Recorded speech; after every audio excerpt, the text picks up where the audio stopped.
So it was on this day that our lofty narrator decided it was time to record the adventures of Phil and George for posterity. Thus, he went about the work. Cut to black. The sun rises on a new morning. It is Phil you gaze upon with thine eyes, his gorgeous hair flowing in the wind, and his beautiful eyes. Shining armor and rippling pectorals, Phil was the epitome of a knight. He stood staring off into the distance, thinking to himself, "Dang, I look good." And then raising his sword, he placed it in the scabbard on his back, and he was off. He had a mission. He was off to find George, the evil sorcerer who had placed a curse upon this land. He knew that George was a devious one, so he was ready for anything. At first, he crossed an area filled with swamps and uneasy footing. As he walked, he was rather concerned, unsure whether or not he would be able to pass such a barrier. Suddenly, he fell into the sand, all the way down to his waist. It was quicksand. He knew it. He shouldn't have thought George would make it easy. He looked about him, being careful not to panic, knowing that it would bring him only lower in the sand. He managed to find a branch within reach. It was a hefty branch, and he was able to prop it against the crook of a nearby tree and lift himself out of the sand. He was very tired. It was quite the adventure to pull himself out of that. After all, he was wearing over 100 pounds of armor. As any knight should know, it is very important that you wear armor at all times. You never know when a knave might come up to attack you and ruin your beautiful face. I mean armor. So, as he continued on, he came upon a fog in this woods, so thick he could barely see the trees in front of him. Phil, an intellectual, grabbed a ball of yarn that he brought for such a purpose. Tying it to a tree, he decided to proceed. As he went, he was careful to make sure that he wrapped the yarn around the trees as he went, so that he could find his way and ensure that he was not going in circles. He crossed his own yarn a couple times, but he backtracked and managed to continue going straight. By the time he emerged from the fog, he was almost out of yarn. Luckily, he made it out of there. He tied his yarn off on a tree and proceeded into a clearing which within stood a foreboding manor, filled with dark, dangerous-looking spires and Gothic architecture. It looked almost stained by fire, but there was no visible decay. As he looked upon its craggy crevices, he noticed something rather interesting. There was a door, but no handle.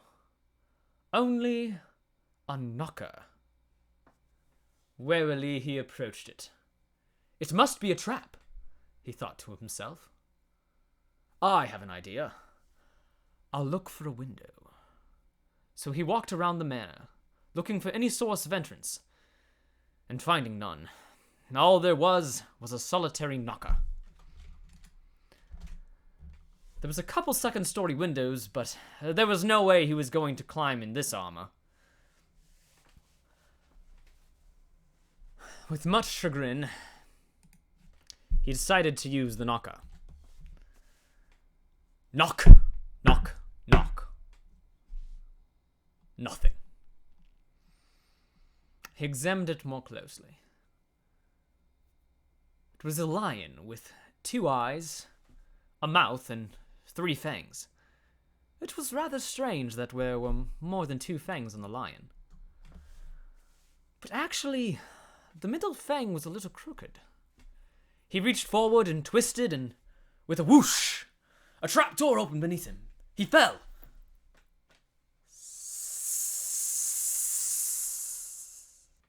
Oh, why did it have to be snakes? He looked around, and he had landed in a pit of vipers. Hundreds of snakes coiling around each other and trying to squeeze his armor, finding no purchase on the shiny, well-polished metal. He remained calm, knowing that the snakes could smell his fear. How would he escape such a trial? He saw above him a lever. Unsure of what it would do, but having no other options, he pulled it. A door opened. He could get to it, but it would take quite a bit of effort. He pulled as hard as he could on the lever, hoping it wouldn't break under his girthy weight. Luckily, it did not. He managed to find purchase. Getting inside the door, he kicked some of the snakes back into the pit and closed the door behind him. He was in the manor. Now, where was George? He looked forward while hearing the sounds of barking in a far corridor.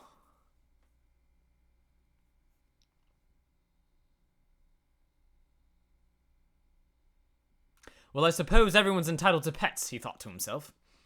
Where should I go?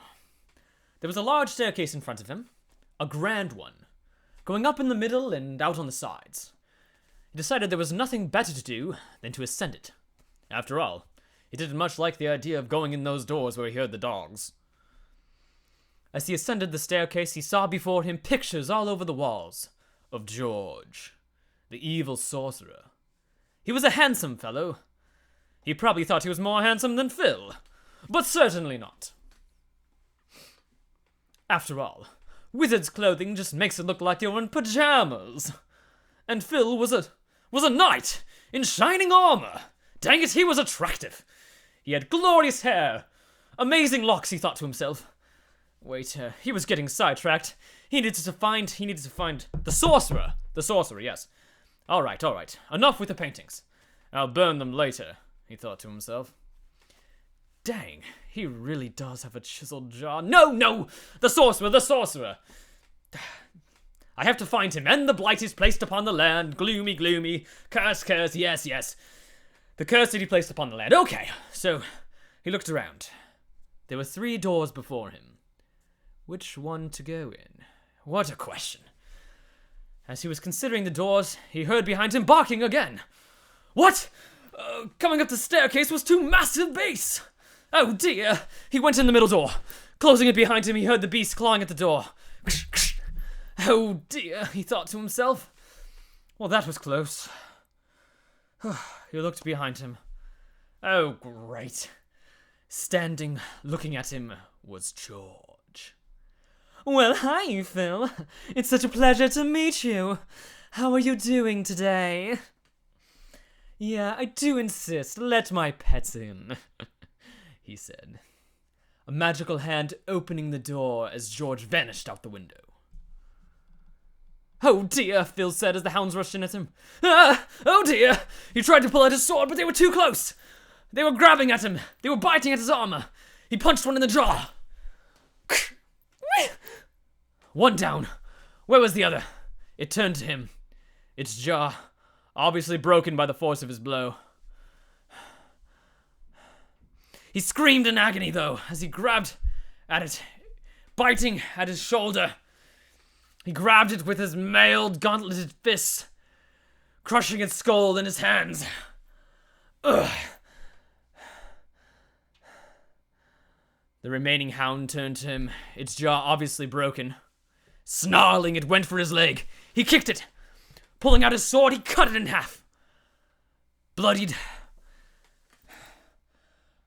but unbowed, he set out to the window, knowing it was going to be quite fun to have to climb a bloody roof to find George. He looked up and couldn't find him. All right, I guess I'll have to go up, he thought to himself. He sheathed his bloodied sword after wiping it on the wall, pulling out his axe, slamming it into one of the wooden rafters, and began the rather lengthy process of hauling himself up. Panting, he yelled, "George! I know you're up there! Just come down and fight me like a man!" Then a moment later, "Please!" George cackled from above. "Ha ha ha ha! No, I'll wait! If you can get up." Phil was getting rather tired, but he saw the edge of the roof, and strength filled him. He managed to haul himself up, just barely. There it was, the rooftop of the manor. As he hauled himself up, George cast a lightning bolt at him. Phil jumped to the side. Barely dodging, he quickly stood up and began running forward, screaming, "I'll get you, George! You must be vanquished for your crimes, for the terror you have brought to this land." George laughed hysterically. "Ha ha! Crimes? I have brought a beauty to this land! My beauty! I have built it in my image! You cannot tell me what I can do! I am a powerful sorcerer!" He cast a fireball out of his hand. It was huge. There was no way Phil could get out of the way. He tried to block it with his arm. It charred his armor, burning the skin on his hand and arm. "I'll get you for that, George," Phil said. Pulling out his axe, he threw it with all he had, missing just barely. George dodged to the side, cackling again. "You think you can hit me, do you? It'll take better than that." Raising his hand, he shocked him with arcane energies and lightning. "Ah!" Phil screamed. "Ah!" His armor singeing, changing stream rising from his armor. He pushed through the lightning, pulling out his greatsword, letting out a rageful bellow as he charged. "Ah!" Phil cackling, "I will stop you!" The lightning crackling. Phil coming forward nonetheless, raising his greatsword, swinging.